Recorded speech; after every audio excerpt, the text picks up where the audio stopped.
Salam əziz və hörmətli dostlar. Umarım ki, yaxçısınız. Mən biraz yaxçıyam. Bu günləri də çalışıram bir iki üç səfə heç olmasa bu kitabdan oxuyam. Bildiyiniz kimi çalışıram bu son günlərdə. Bu strateji kitabını oxuyam. Strateji nədir? Savaşda strateji nədir? İqtisadda da taşd işlər filan, bəhman, düşmən nə işlər görər? Zəncirəvani farslar demiş ya, psychological war, rəvani, ruhsal savaş, ekonomi savaş, iqtisadi savaş. Hər sahədə savaşın bir anlamlarını düşünək. Bizim üçün, Güney Azərbaycanlılar üçün çox önəm daşır və çox əhəmiyyətli. Aleyküm salam dostum, çox sağ olun. Ərz eləyim ki, onun üçün bu kitabı seçmişdim oxuyan. Vəsətdə bir aralıq düşdü. Sonra da dedim ki, üçün əhəmiyyəti çoxdur. Bunu biraz da sürət ilə oxumaq üçün farsçasını oxumağa başlayacağam və fikirlərimi də bu haqda söyləyəcəyim. İndi gəldik bunun birinci fəslinə. Yazıbdır fəslə əvvəl ərziyabiyə vəziyyət. Vəziyyət həm öz vəziyyətimiz, həm də düşmənimizin vəziyyəti. Bunu gərək biz doğru başlayaq. Şüarla, ehsasla olmaz. Bu haqda bu Çinli 2000 neçə yüz il bundan qabaq deyirlər, yazıb bu kitabı. Bunun oxuyacaq. 29-cu səhifədən başlayaq. Son Tizo dedi ki, جنگ برای دولت اهمیت حیاتی دارد.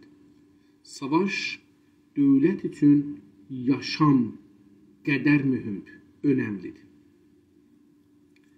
پهندشت مرگ و زندگی است. Savaş bir çöldür ki, orada yaşamla ölüm bir-birinin dibindədir. Bunun iki anlamı var. Dostlar, baxın, indi Ukrayna misal vursaq, Ukrayna bir böyük çöldür, böyük yerdir deyək hətta ki, orada yaşamla ölüm bir-birinin dibindədirlər.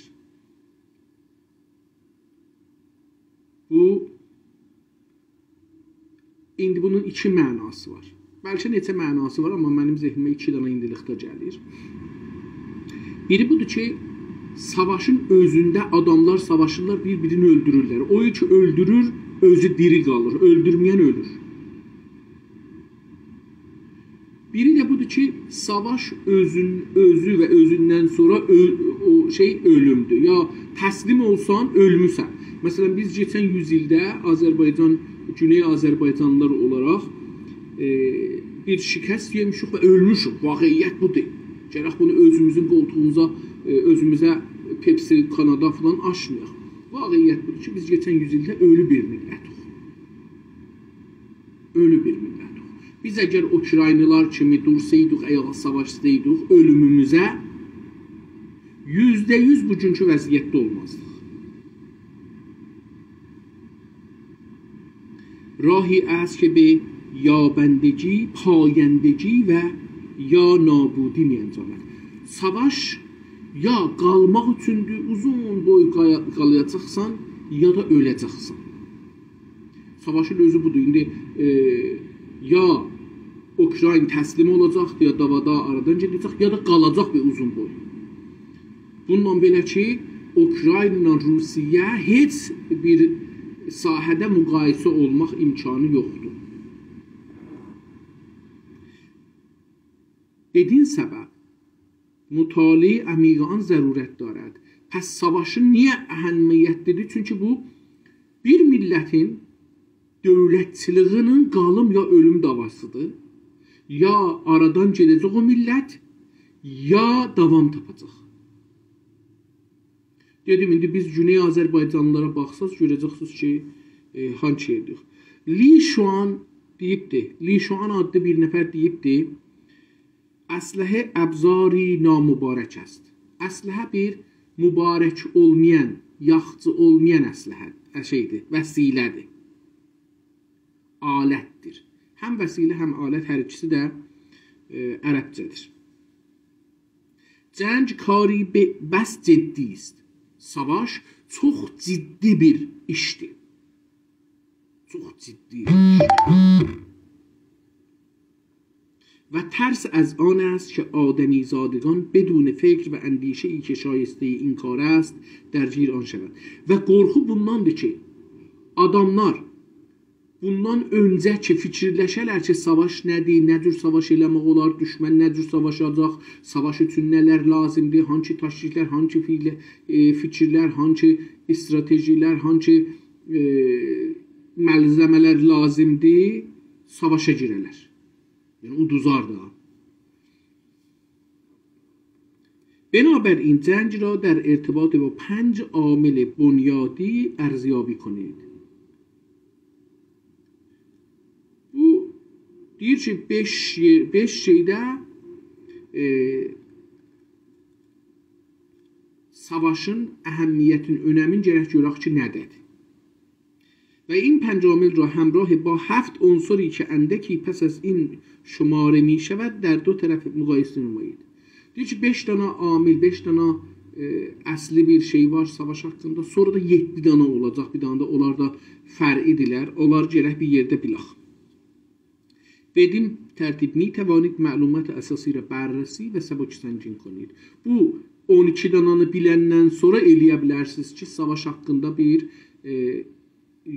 ağırlığın, yüngüllüğün baş tapasınız. Nəxostin amil nədir? Birinci amil, birinci önəmli bir şey ki, savaşda lazımdır, nədir? Diqqət buyurun, buradan bu yüzə girib savaşa. Yəni, kitabın əsli kitaba girmişik, savaşa görə danışacaqdır. Məsələn, biz də Güney Azərbaycanda gərək bunu öyrəşək. Deyir ki, birinci amil ki, lazımdır, ən önəmli şey ki, lazımdır başda gələn savaşda nüfuz əxlaqi. Əxlaqın gücü ən önəmli amildir. Diqqət buyurun, savaş da deyir, əxlaq üzərindədir. Əgər sizin əxlaqınız, davranışınız, əxlaq mən dedim, yavaş, yaşam yol yöntəmi. Əxlaq bu deyil ki, biri ilə xoş peş eləyəsiniz. Yox, bu deyil, biri ilə görüşək, görüşməyək, bunlar deyil, küsək, barışaq, bunlar əxlaq deyil.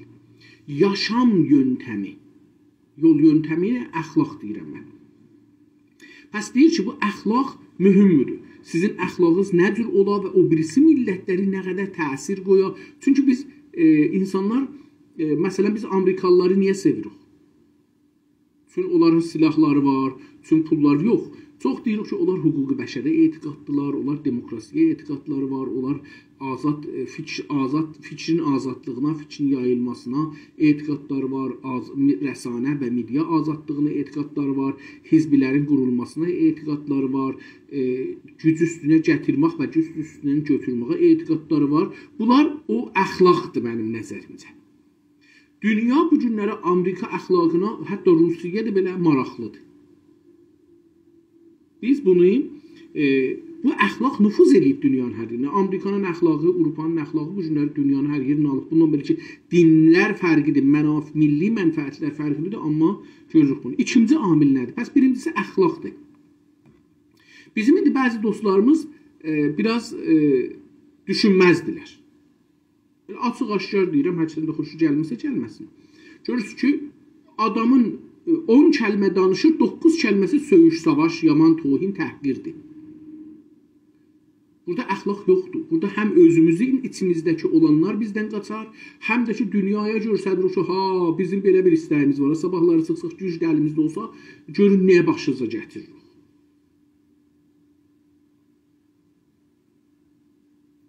Amma ağıllı adam düşmənin də belə öldürəndə öldürər, amma bu Avrupalıların, Amerikalıların bir şeyləri var.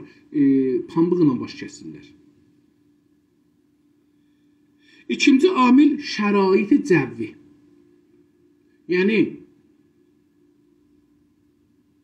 hava nə cürdür? Qarlıqdır, yağışlıqdır, palçıqlıqdır, quraqlıqdır, su var, yoxdur. Bunlar, bu cür bir şeylər. Üçüncüsü, topraq, yer. hangi yerdə savaşırıq? Vietnamda savaşsan, tamam su ora ildə 4 metr daha 5 metr yağış yağır. Hər nə göydən bomb salsalar %90'ı bunların gedir suyun palçığın içinə, batlaq kimidir, batır gedir ora partlanır. Ağaçlıqdır hər yer, çünki yağış çoxdur, hər yer ağaçlıqdır, adamlar orada gizlənə bilirlər. Amma indi İranda istəyəsən savaşasan su yoxdur. Hər yer dağ-dağışlıqdır, ağac yoxdur. 5-10 dana da orada burada ağac vardı, onları da millət yandırır. Olmaz. Dördüncü amil nədir? Pəs torpaq da önəmlidir savaşda. İndi Ukrayna, Rusiya. Əlbəttə indi bilirsiniz, əslində Ukrayna torpaqlarında savaşırlar. Rusiyada yox. Rusiya gəlib də Ukrayna torpaqlarında savaşır. Hələ Ukraynalar Rusiyanın içinə keçməyiblər. Ukrayna torpaqları coğrafikal oralaq nə cürdür, nə təhərdir? Bunlar da önəmlidir savaş üçün. Məsələn,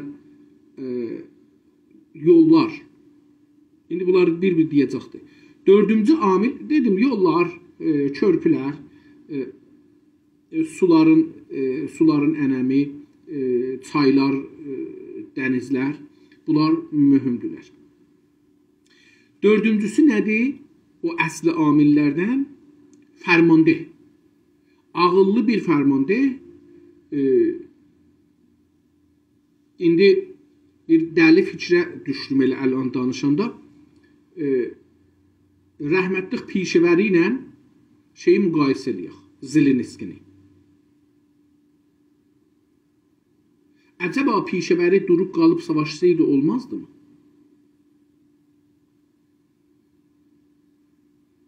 Mən Zelenskidən millətçilik görürəm. Bununla belə ki, bilirsiniz, bunun siyasi sabiqəsi yoxdur. Bu nəhayətdə bir dana deyirlər komediyənmiş, bir dana film, serial oynurmuş. Amma bu adamda bir vətənpərvərlik, millətpərvərlik var. Və bu gəlir Rusun qabağında deyir ki, tamam, mən Əhliyalının da bu günləri sözünü oxuduq, düz qələt. İndi bilirsiniz, bu mediada gələnlər adam çox da inananmır.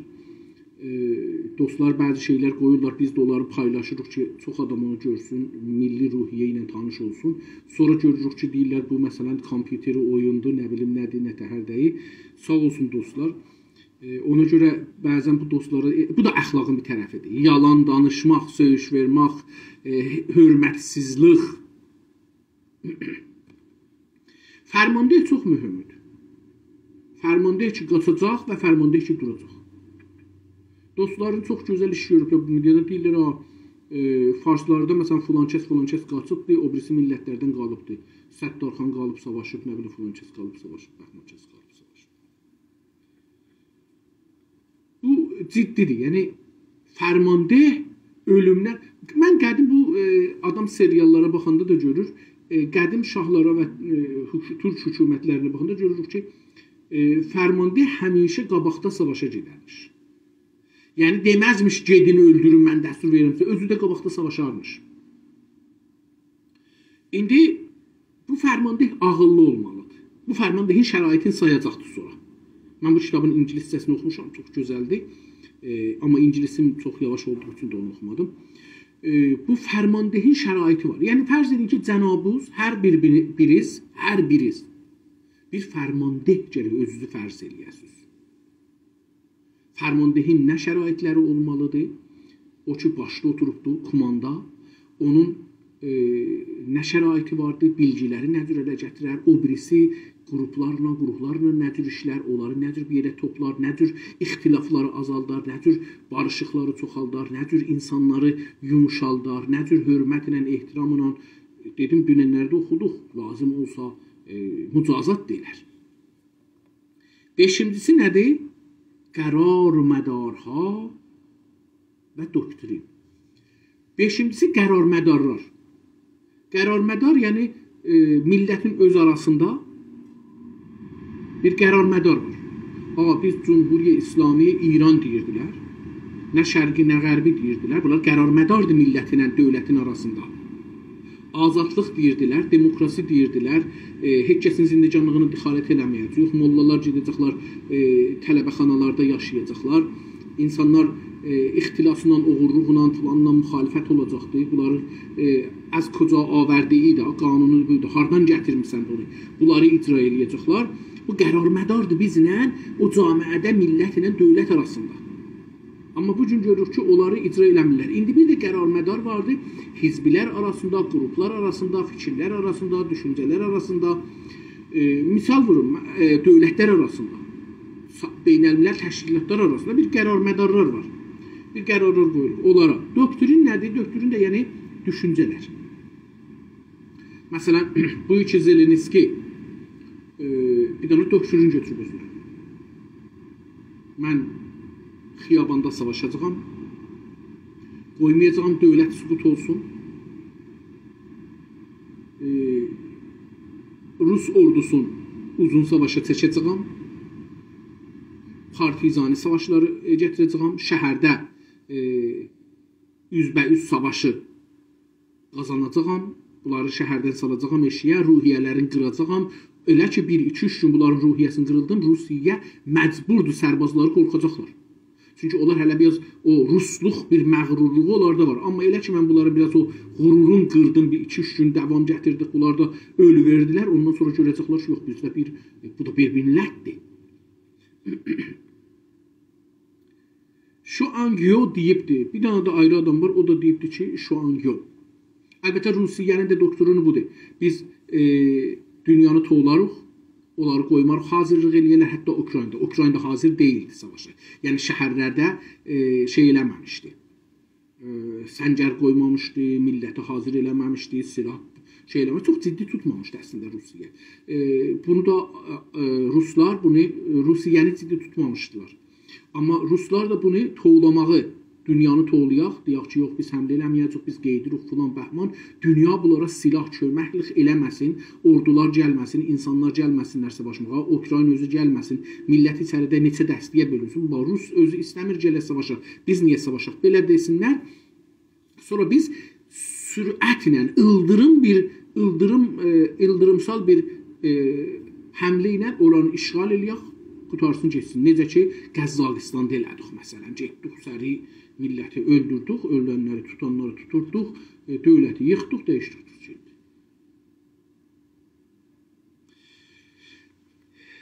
شانگو دیر که ترتیب شمارش عوامل مورد بحث کامل روشن است. Bu دیگه söz değil. وقتی لشکریان برای مجازات خداکاران به پا میخیزند، شورای معبد نخست نظر مساعد امرا و اعتماد مردمی را چه تحت حکم آنان هستند ارزیابی میکند. Qədim dinçilər başlayırdılar. Elə indi də dinçilər dünyanın bir çox yerində başladılar. Elə Amerikada da, Rusiyada da, Kanadada da, hər yerdə dinçilər başladılar. Yəni indi ordu istəyəcəkdə savaşa, hər ordunun içində yüzlərcə keşiş var. Bunlar onlara ruhiyyə verirlər filan bəhman. Həmişə kilisa ya din yerləri deyək, din yerləri belə bir işlərə girişərdilər.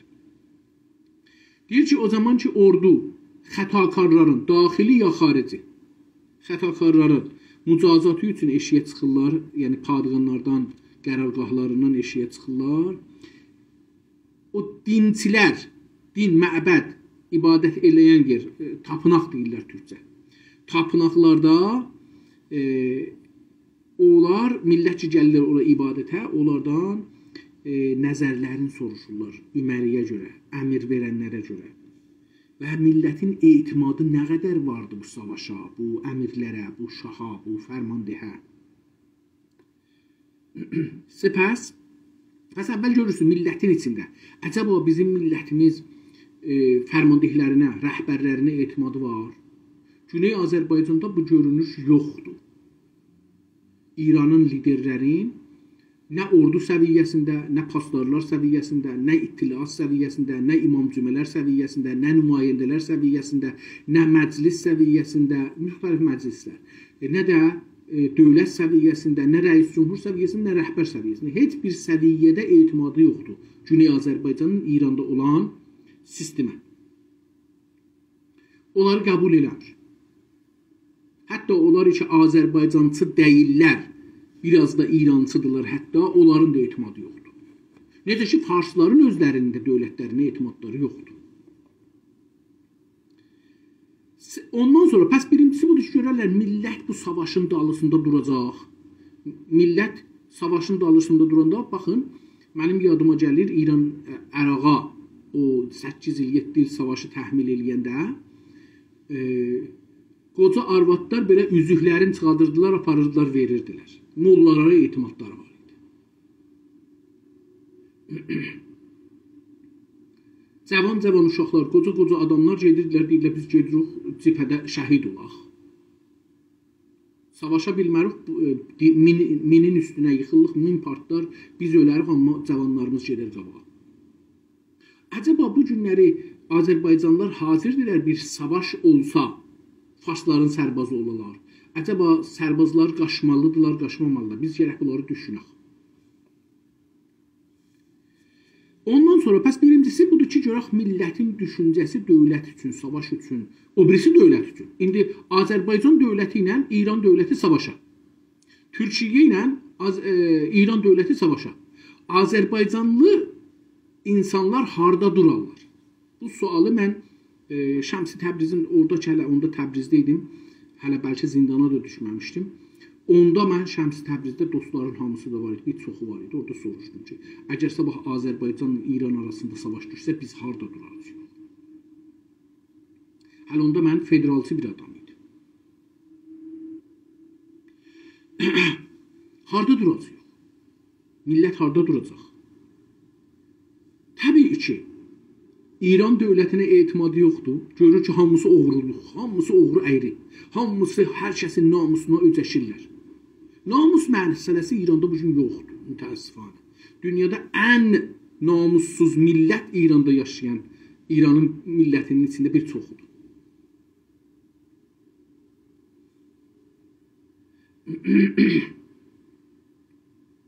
Pəs, ikinci nəyə baxacaqdır? Cəvvi. Cəv göyə deyirlər, ərəbcə sözdür. Yəni, yağışlıqdır, dumanlıqdır, günlüqdür, qarlıqdır. Bunlar, bu havalar vəziyyəti önəm daşır. Çünki, baxın, məsələn, Güney Azərbaycan torpaqlarında qışda şey olmaz. Qar olur. Əlbəttə, indi çoxdan da qar azalır, amma biz uşaq idik, qar olardı. Və o qarda, məsələn, tank, maşın, bəzi şeylər işləməz. Çünki gərək yollar açılalar, qar da gəlsə, yol bağlansa, bunlar dağa daşa çıxa bilməzlər, savaşa bilməzlər, yemək gəlib getməz. Bunlar bir şeydir, o vəziyyətdə. Hər yer donar, maşınlar züyürlər, filan, düzdür, çərx, filan, bunlar da düzəldərlər indi. Zəncirzat salırlar, maşınzat gedir. Amma yenə də bir var ki, quraqlıq ola, yaz ola, yay ola, bir var qış ola. Əslən fərqi var. Bir var ki, yağış yağa hər yer, məsələn, ayağı qoyursan, torpağa çıxırsan, züyürləyəsən, gələrsən dalıya. Bir də var ki, yox, ayağı qoyursan, çıxırsan, gedirsən. Fərq elər. Cəvvi də o cür təsiri vardır. Və sərəncam be duşvarihay meydan cəng müəyyənliyişə. Bir dənə fərmanda ən sonunda da savaş meydanı hara olacaq? Ruslar çəkiblər Ukraynanın içinə.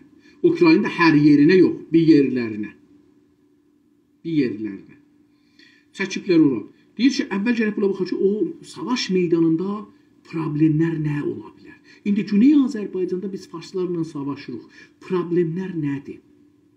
Biri budur ki, biz brainwash olmuşuq, beynimiz yıxanıb keçən 4 nəslimiz. Əslən bizdə bu İrancılıq bir növ şeydir. Genetikə çevrilib. Yəni, bu bir əvvəlimci. Bizim millətimizin %30'u ayılıbmı? Yox, məncə %30'u hələ ayılmayıbdır. Çünki əgər deyirik ki, İranda 40 milyon, yox 30 milyon. 30 milyon ki, Azərbaycanlı və Türk olsa, yap azı da, yap 30 milyon. Neyniyəcəkdir? 100 milyon olsun. Gene də bizə fərq eləməz ki. Bu 100 milyon, ya bu 30 milyon, ya bu 10 milyon, ya bu 3 milyonu. Neçə dərsədə hazır Azərbaycanı tanır.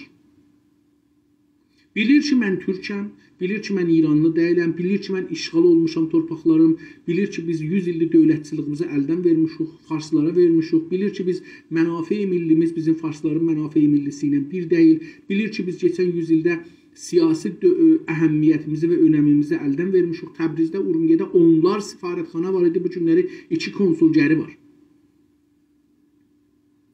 Bilir ki bizim iqtisadımız günü-gündən keçən 100 ildə dalıya gedib. Bilir ki bizim Urmiyə gölümüz bizim bu şah damarımızdır. Bilir ki ana dil olmasa yoxuq, amma farsı danışır. Farsı yazır. Farsı və fars dövlətçiliğin düşmən bilmir. Neçə nəfərimiz bunlara ayrılmışıq? Neçə nəfərimiz bilmişik ki, tamam biz indi ayrılanda ehtiyacımız yoxdur, bir-birimizdən ixtilafı nəzərimiz olanda bir-birimizin ziddinə yazaq, danışaq. Yoxdur, yox, o da bir nəzərdir, mən də bir nəzərəm, 2 dana doktrin, 10 dana, 100 dana doktrinimiz var. Yəni 100 dana fikrimiz var, nə gözəl.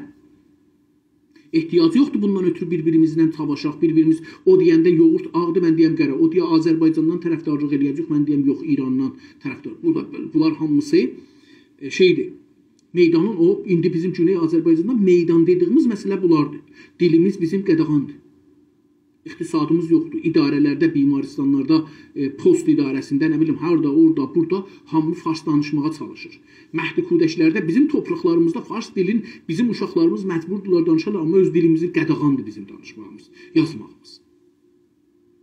Bu, indi bizim, deyək ki, %30'u ayrılsın millətimizdən, ayrılmayıb məncə. Yəni, kamil ayrılmayıb. Mən hələ özümü desəm, mən nəzərimə gəlir ki, indi 12 milyon, bəlkə mən kəlmə türkcə yazmışam, yazı yazmışam ömrümdə. 12 milyon, yəni o iki millətin əlindədir. 12 milyon yazı yazmışam, kələmə. 12 milyonun yazısının heç olmasa 4 milyonu, 5 milyonu Azərbaycançılıq əsasındadır. Heç olmasa. Yəni desəm 0 yazmışam, 4-5 milyon yazmışam. Amma üst-üstə qoysaq fikirləyirəm ki, məsələn 10 milyonu Azərbaycan haqqındadır, Azərbaycanlılar haqqındadır, Azərbaycan haqları haqqındadır, yazdıqlarım və danışdıqlarım.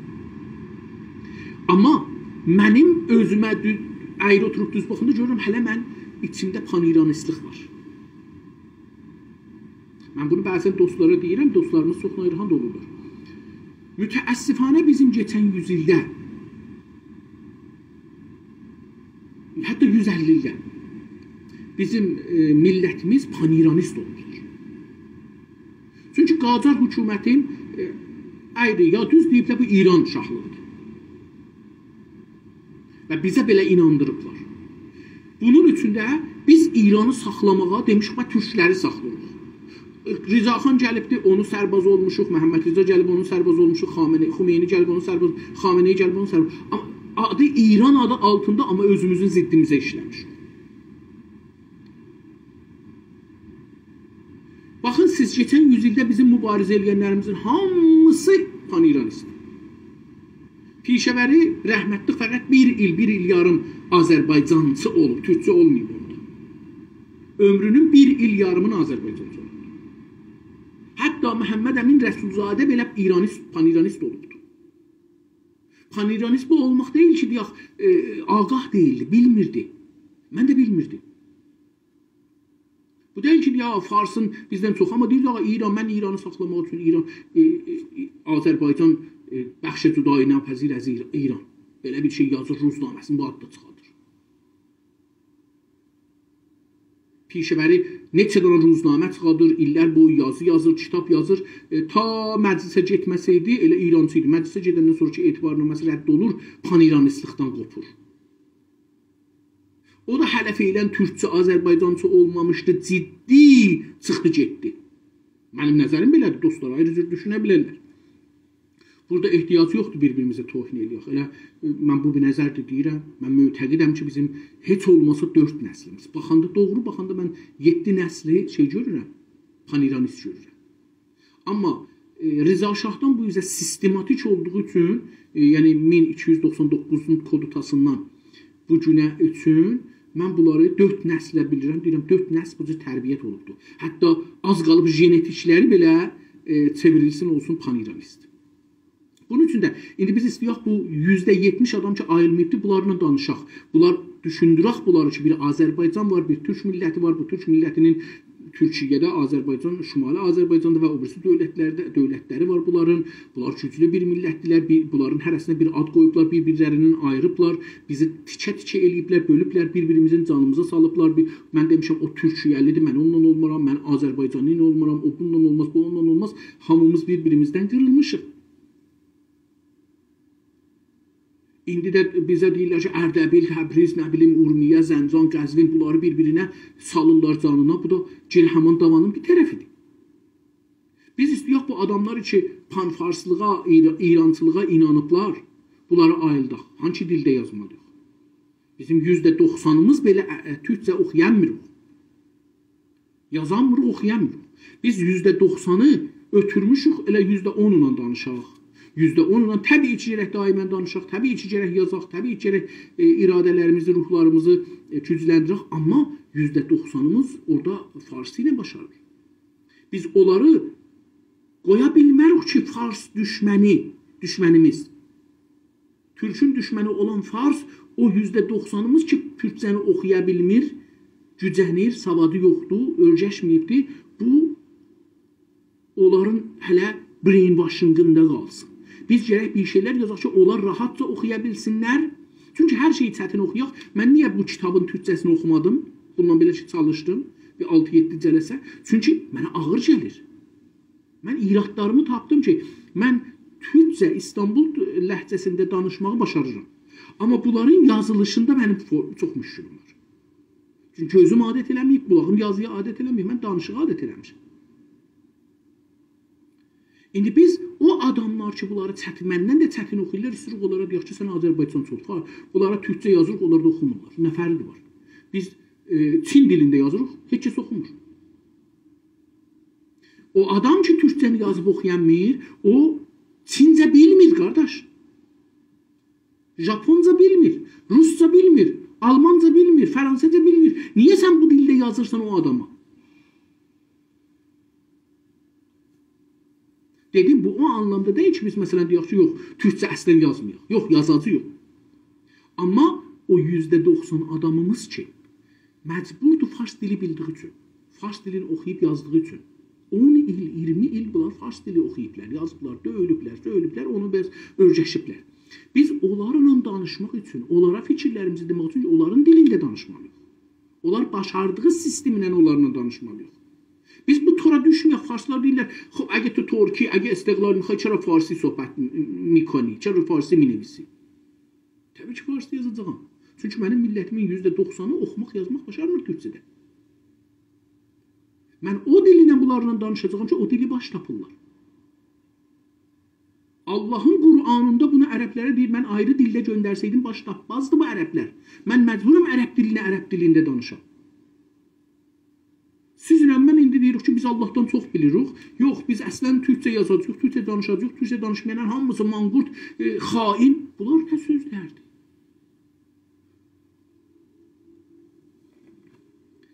Davam verək. Pəs meydanda, yəni savaş meydanında müşküllər nədir? Bizim baxırıq Güney Azərbaycan müşküllərinə. Hizbimiz yoxdur, təşkilatımız yoxdur. Vardı, niyə yoxdur da, içəridə işləyənmir. Millətimiz qorxaqdır. Millətimiz qorxaqdır. Baxın, millətimiz yaşasın traktor deyə bilir, yaşasın Azərbaycan deyəmir. Yaşasın Türk deyəmir. Yəni, neçə nəfər traktorçu traktorun bayrağını salır Çininə, yaşasın Azərbaycan deyir. Videosunu çəkir, qoyur şeyə. Hamısı qorxudan yaşasın traktor deyir.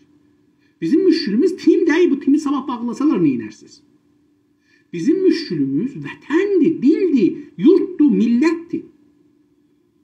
Bunlar bizim şeylərimizdir. Əlbəttə biz hər fürsətdən istifadə eləmirik. Təbii ki, traktor bizə bir imkandır. Bu ki, milli sözlərimizi, milli şüarlarımızı yetirək millətimizə.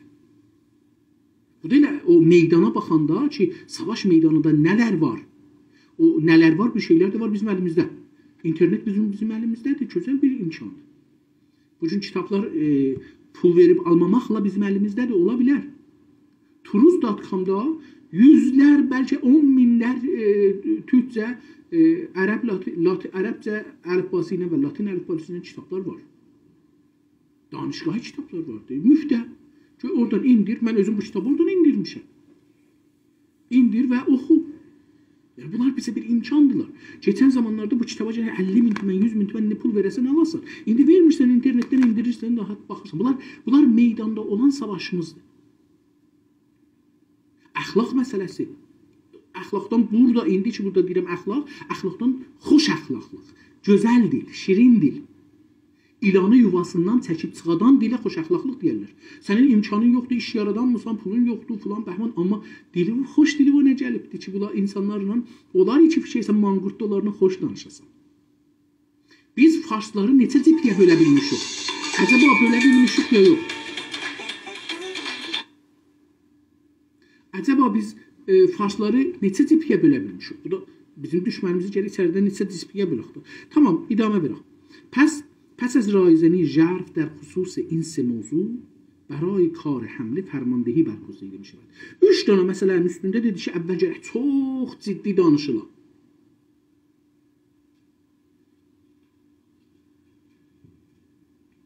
Dedik ki, biri nədir? Millətin etimadı var ya yox. Millət bunlara inanır ya yox. İkincisi nədir? Şəraiti cəvvi. Üçüncüsü nədir? Meydanda olan məsələlər. Bizim nəfimizə, zərərimizə olan məsələlər. Ondan sonra ki, bunların üstündə çox uzun danışıldı, düşündü, tamam, belə kiçik bir şeyləri.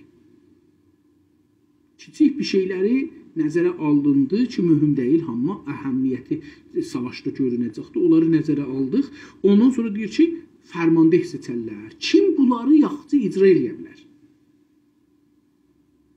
هنگامی که لشکر از مرزها گذر کرد مسئولیت صدور دستور و فرماندهی به عهده فرمانده است. O zaman ki savaş meydanına keçdi, orada day şahdır, rəhbərdir, rəis cumhurdur, bunlar gedərdi bir tərəfə. O ləşkəri kim qabağa aparacaq? Fərmandeh. İndi məsələn biz Günas TV-də bunu mən dəfələrcə dedim dostlarımıza, Təbrizdə hər yerdə olurlar, eşidirdilər. Dedim ki, biz hazırlaşmalıyıq. Hər həftə biz dağa çıxmalıyıq. Çox uzun piyada yollar yerməliyik. Arvadlı, uşaqlı, dədəli, nənəli, hamısı. Çünki bu bədənimizi bir savaşa hazır eləməkdir.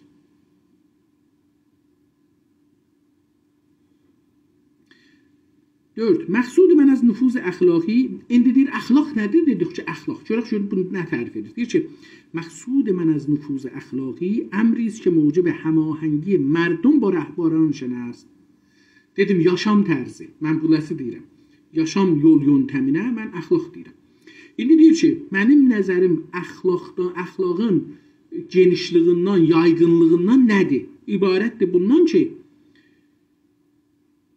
millət ilə, millətin rəhbərləri arasında olan ilgilər nə cürdürlər? Baxın, indi İranın rəhbərləri ilə baxın, Ukraynın rəhbərləri ilə, Ukraynlara baxın. Türklər ilə farsların rəhbərlərini bir yerə qoyun. Görəcəksiniz ki, nə cürdür? Əxlaq, bəs burada görürsünüz, yaşam tərzidir. به گونه‌ای که مردم رهبران خود را در زندگی و مرگ پیروی کنند. Əgər millət öz rəhbərlərin həm yaşamda, həm də ölümdə onların dalısıcan gedələr. Onlar nə cür yaşayırlar, biz də o cür yaşayaq. İndi vaqiət də o cürdür. İranda hamı ixtilas edir, hamı rüşvə alır, hamı oğurluq edir. Hər kəs hər yerdədir, o yerdə olduğu qədər oğurluq edir. O yerdə cinayət edir, o yerdə ixtilas edir, o yerdə oğurluq edir, o yerdə xalqın namusunu öcəşir. Hər kəs hər yerdə də o qədər. Zoru çatdığı qədər yəni.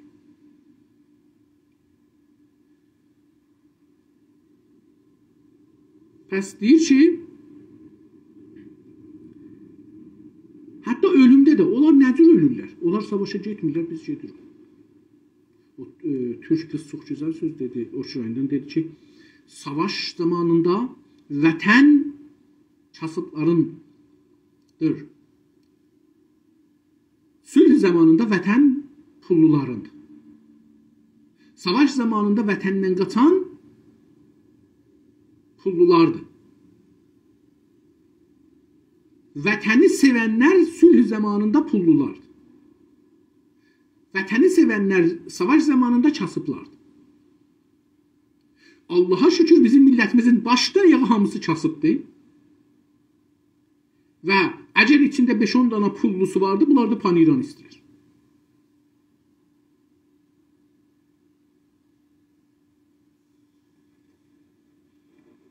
Və bu bizə bir meydanı dedim, bərrəsiliyini biri də budur. İndi acaba İranlılar, İranda yaşayan millətlər, 10 millət var İranda ən azı. Bu 10 millət acaba hazırdirlər Xameneyinin dalısında durub öləmək edələr? Yoxsa indi deyirlər ki, Xameneyin milyardılar pulu vardı və onu bizim cibimizdən oğurlayıbdı. O savaş o cür olmasa, bu cür olsa çıxıb gedəcəkdi ayrı yerə. Biz niyə onun yolunda ölək? بی آنچه از به خطر افکندن زندگی خویش هراسی به دل راه دهند. Deyir ki, buna fikirləşməsinlər ki, o rəhbər bizi toğulur, biz onun yolunda niyə ölək? Əgər bir nəfər desə ki, mən niyə İran yolunda ölüm ya savaşım, tutuldu. Burada əxlaq məsələsi yoxdur. İndi minlər İrana əgər Avropa, Amerika qapısının arasında desə ki, biz İranlılara pənahəndəlik verin gəlin, mən fikir edirəm ki, İranda 100 min nəfər adam qalmaz. Qətvən dövlətdə işləyənlərin hamısı əvvəldə gəlir. Çünki əksərinin pasportu da var. Arvadları, uşaqları burada doğullar olurlar. Pulları uğurlayıblər, gətiriblər bura. به شرط آنچه با مردم به مهربانی و عدل و انصاف رفتار شود و بدانها اعتماد گردد ارتش واجد روحیه همبستگی می شود. Bir şərti vardı ki, nə cür millətlə ordu bir-birinə bir olarlar. Bu Ukraynada bu cümləri.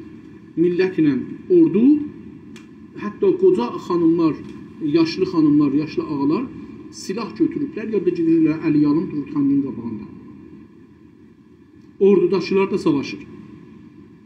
Deyir ki, bu şərt ilə ki, mehribanlıq ola, ədl ola, insaf ola, bunlarla camiədə davranılmış olsa, millətin etimadını cəzb elər, ələ gətirər, ürəyini ələ gətirər.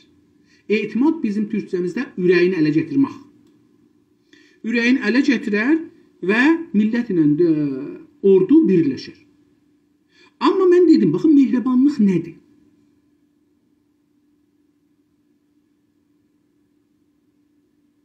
Ədl nədir? İnsaf nədir? Bizim mütəəssifanə İranda bunların mənası yoxdur. Həzrət Əlidən bir hədis var, deyir ki, adil hükümət, kafir amma adil hükümət uzun qalar. Müsəlman amma zalim bir hükümət tez aradan gedər. Niyə? Diqqət buyurun. Ədl burada deyəndə Həzrət Əli ya hər kəs bu hədisi deyir, bu anlama gəlir ki, əgər bir qanun var, o qanun, o torpaqlarda, o millətdə hamının arasında bu ki, bu filan kəsin oğludur, qızıdır, bu kasıbdır, bu dövlətlidir, bu rəisin adıdır, arvadıdır, uşağıdır, bu rəisin özüdür, bunlar yoxdur.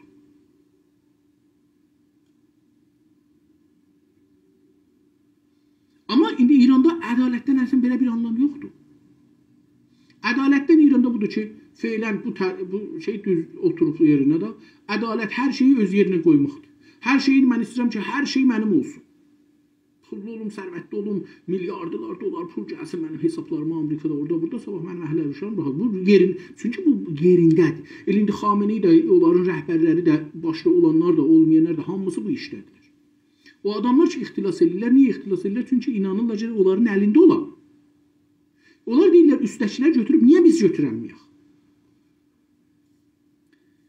Burada da görürüz ki, ordu ilə şeyin arasında heç bir ittifaq yoxdur və həmiqan əz xidmət bir rüəsai xud xoşdil xanəd bud.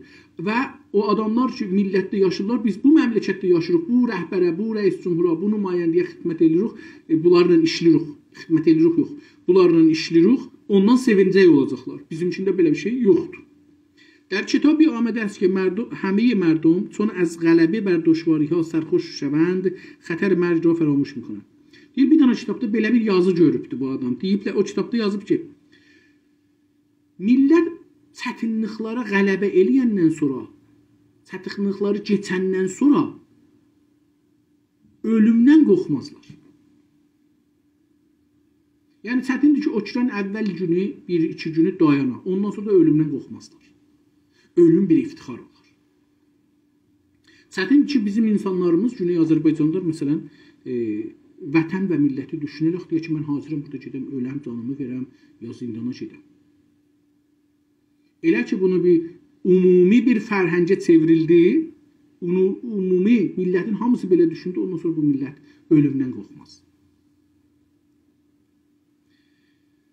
مقصود من از شرایط جوی اثر متقابل قوای طبیعی بر یکدیگر و نتایج حاصل از سرمای زمستان و گرمای تابستان و نیز نحوه راهبری عملیات نظامی و جنگی bər həsəb fusul است.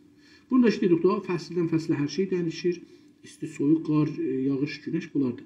مقصود من از زمین فواصل سختی و آسانی طی این فواصل و خصوصیت زمین به لحاظ گستردگی و محدودیت و احتمال زندگی و مرگی است که وضع و موقعیت زمین مورد بحث پیش می آورد. Gəldik yerdə elə olar ki, mən dedim, görəsən topraqlıqdır, qumluqdur, suluqdur, asfalt yol var, yoxdur, körpü var, yoxdur. Bunlar oradadır və bunlar bizim orduların savaşında çox önəmli bir şeydir. Məsələn, dostlar deyirlər ki, Ruslar 2-ci Dünya Savaşında Azərbaycandan Cunfadan keçəndə orada 3 dənə sərbaz Rıza Şahın əmrinin ziddinə dayanıblar və ölüblər. 3 dənə sərbaz hərəsinin məsələn 5 atılanı varmış, nə bilim 7 atılanı varmış, Bernov varmış. Körpünü partlatmayıblar. Onlar da tancıdan, topundan gəlibdir. Məsələn, onlar orada 2 gün, 3 gün dayanıblar. Belə bir şey ola bilməz. Mən bunu dostların biri, xəbərnigarların biri Təbrizdə bir məqalə yazmışdı, onun özünə də yazdım ki, dostum, bu xatirəni deyənlər hamısı yalan deyiblər. Gecə qaranlıqda uzaqdan gördüm ki, sərbaz eləlir, belirir. Kitab oxur, nə mənə oxur. Bəs bunlar nəxşəni görsədir.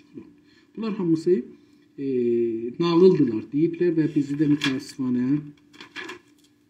31-ci səhifəyə getdik.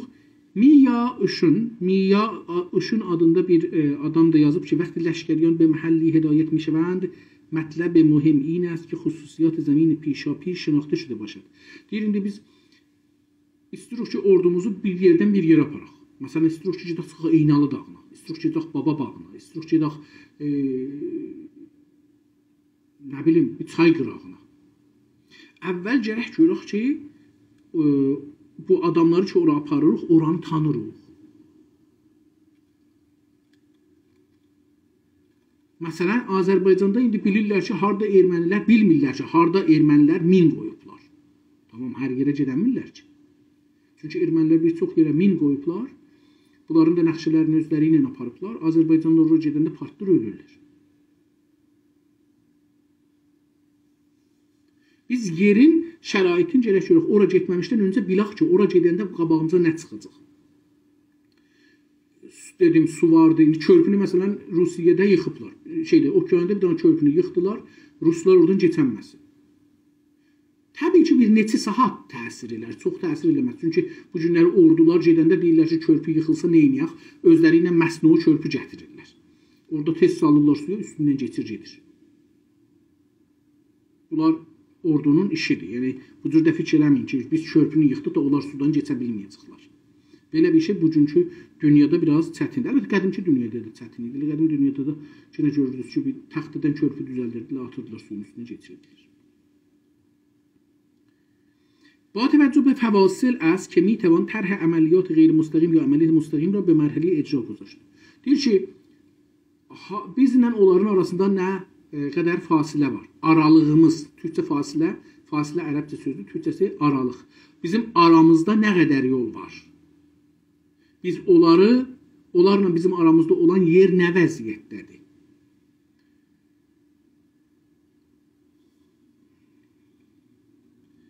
Məsələn, tarixdən desək, Alparslan əgər iştibah eləmişsən, bəlkə də iştibah edirəm, dostlar bunu daha yaxşı bilərlər. Gedir Avropaya, istircəsin, İspaniyanı alsın, haranı alsın, gəmilərlə götürür, gedir gəmilərlə, orada düşəndən sonra deyir, gəmiləri yandırır. Yandırandan sonra deyir ki, qabağımızda düşmən, dalımızda su. Ya öləcəyik, ya öldürəcəyik. Yəni bizim iki yolumuz var. Dalıya qeysaq öləcəyik, düşmənin qabağında savaşmasaq öləcəyik. Bir yolumuz var. Ölümü seçib diriliğə savaşacağıq. Gedir və alır. Bu həman o xüsusiyyətdir ki dedim. وقتی درجه آسانی یا دشواری پیمودن سرزمین معلوم گردید میتوان ارزیابی کرد بهتر از پیاده نظام یا سوار نظام وارد عمل شود. Elə indi də səvari nizam, piyada nizam deyirlər. Piyada sərbazlar ki, ayaq yolu ilə yürüyürlər. Səvarə də qədim atla idi, mal heyvanla idi, bu günləri də maşınla. Deyir ki, indi baxdıq gördük ki, bu yolda maşın gedə bilər ya yox. Bir çox yerlərdə maşın gedə bilməz üçün yol yoxdur. Gərək yol çəkilə. Hər yerin özünə müşəxəsliğine göre bir ordunun bir qisməti işe düşə bilər. وقتی دانسته شد که زمین در کجا باریک میشود و در کدام منطقه گسترش مییابد میتوان محاسبه کرد تعداد نفراتی که باید درگیر کارزار şevند چه میزانی است. Bir yerde yol daralır. Məsələn normalda bunlara keçəcək deyirlər. Yəni məsələn bir də göstər bir dənə dağın arasında bir çıqqılı dərə var, oraya ilə keçirlər. Üstə 2 nəfər daş dığırırsa bunlar aşağıda qətl olurlar. Ona görə burada nə cür keçək? Neçə nəfər keçsin? Nə cür keçsin? Bunlar hamısı onların məsələsidir. وقتی معلوم گردید که در کجا باید به نبرد پرداخت دانسته می شود که در کدام لحظه باید نیروهای خود را متمرکز کرد و در چه لحظه آنها را پراکنده ساخت. İndi deyir ki biz bildik ki harda savaşacağıq. İndi nə zaman bu nirularımız bizim yığılsınlar, rahimalıq eləsinlər, nə zaman dağılsınlar. Hara yığırsınlar, hardan dağılsın. Yəni biz indi bu bizim Güney Azərbaycanda olan müşkillərimizdən biri budur da. İstiruq çıxaq etiraza, bilmirik ki nə cür eləyək. Hara çıxaq, nə cür çıxaq, nə cür gedək, nə cür gələk, nə zaman yığışaq, nə zaman dağılaq, bunları eləyə bilmirik. مقصود من از اقتدار و آمریت صفات خردمندی، انصاف، انسانیت، شجاعت، جدیت و سختگیری فرمانده است. Bu adam diyor ki ben de evvelde dedim o 5 amili sayanda dedim biri de iktidar ve emir vermektir. Amiriyetti. Üst olmak, üstün olmaktı. Orduda bilirsiniz bu fermandeh vardı da silsile meratib vardı. Diyor ki mənzurum bu iki dana sözdən nədir? Xirədməndi yəni ağılçılıq, ağıl əsasına danışmaq. Yəni ağıl əsasına düşünmək, danışmaq yox, düşünmək, rəftar eləmək. İnsaf. İnsaf yəni ifrat, təfritdən uzaq durmaq.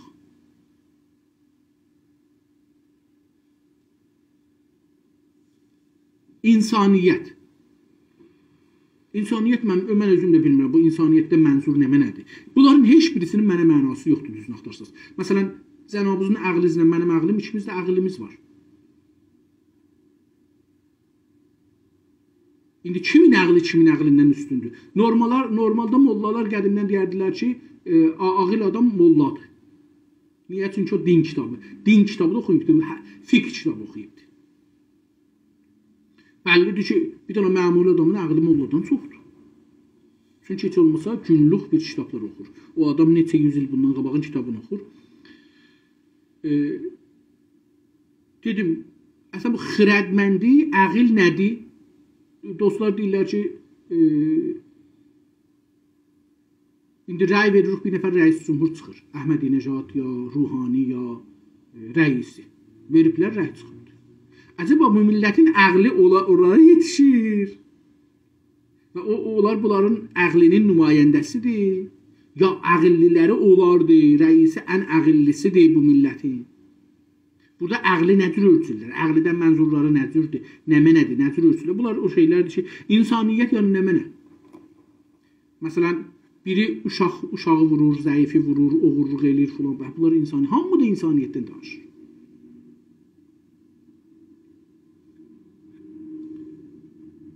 Dövlət başardıqca insanları tutur, vurur, kəsir, asır. İnsaniyyət nədir? Edamlardan ayrıhanda olmuruq, savaşlardan ayrıhanda olmuruq filan bəhman. İnsaniyyət nədir? Bir də Avropada, Amerikada itə biraz üstünə qışqırsan ayrıhanda olursan, niyə bunun üstünə qışqırdın? Sən insan deyilsən.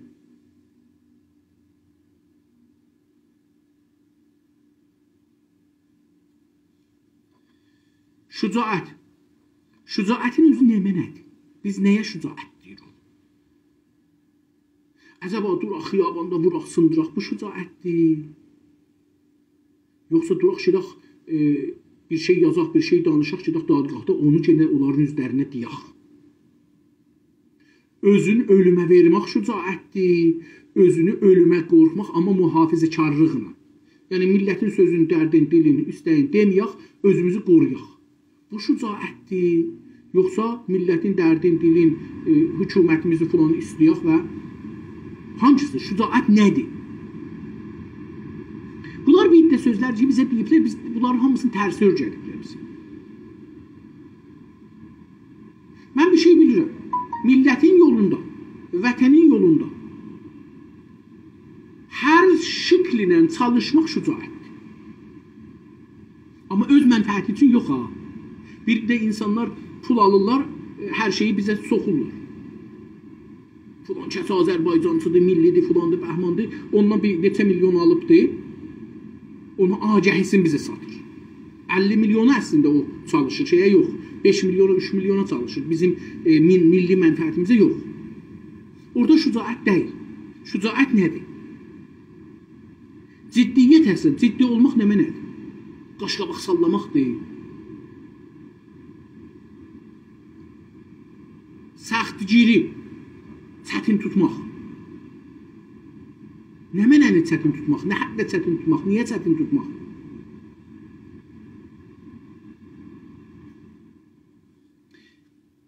Bunlar ki, deyir saydıq, xirətməndi, insaf, insaniyyət, şücaət, ciddiyyət və səxtgiri 6 dənə oldu. İn 5 sifət, sifat-ı fərmandeh həst. Onlar ki, üstə saydı, deyir, onların hamısı fərmandehin lazım olan bir şeylərdir. Olmasa fərmandeh olamaz. Və ba təvəccüh به این صفات است که ارتش فرمانده خود را آقا خطاب می کند. Ağa bilmirəm niyə yazıblar. Farsçada heç yerdə, yəni bunu tərcümə eləyən vallahi mənim nəzərimə gəlir. Mən bunun ingilisini oxumuşam, belə bir şeylər orada görmədim. Amma bu farsça yazan Həsən Həbibi vallahi bilmirəm nə mənə yazıb. Öz-özünə hətta bu fars ədəbiyyatında da ağa deməzlər ərtəşdə. Deyirlər ki, məsələn, dərəcədar, əfsər və bir də məsələn böyük yuxarı əfsərlərə deyirlər ki, məsələn ləşkər tut filan bə. Bu həddəqəl bu kitabı düz tərcümə məncə olunmayıb. Əgər fərmandeh خردمند باشد اگر فرمانده خردمند باشد قادر است که حاصل در اوضاع و احوال را بازشناسد. Ağıllı olsa görər ki, burada nələr dəyişilir. Nələr mənim nəfimə dəyişilir, nəzər, yəni millətimin, ordumun, gücümün nəfinə, mənfəətinə dəyişilir, nəzər zərərinə dəyişilir. Bunları düşünər və bemoqi əməl mükünət və elə o ki gördü bunun adamları xətərə düşür, necə onların canlarını qorusun. İranda belə bir şey yox idi. İranda Əraq-İran savaşında aparırdılar. Bilirdi ki, düşmən bilibdi, öldürəcək keçəni oraya, yenə deyirdi, gedin ölür. Hamı da gedirdi, ölürdü.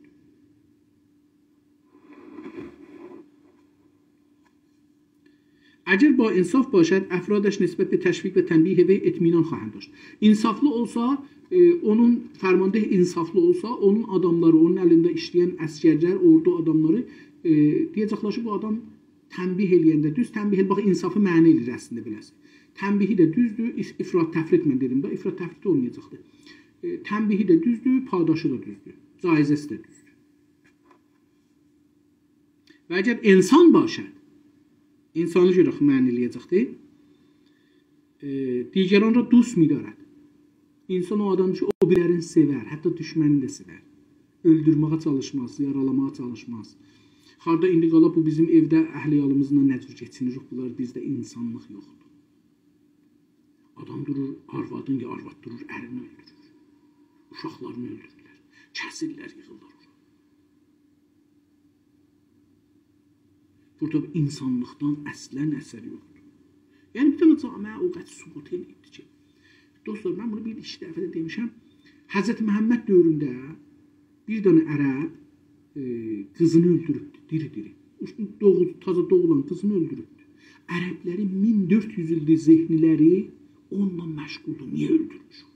İranda hər gün öldürürlər, heç kəs nəcahanda olur. Dostlar, zahirən belə nəzərə gəlir ki, saatımız qutardı, görsədir 15 saniyə qalır. Qalanın sabah oxuyarıq, yəni 32-ci səhifəni sabahlar oxuyacaq. Sağ qalın, salamat qalın. Görüşmək üzrə.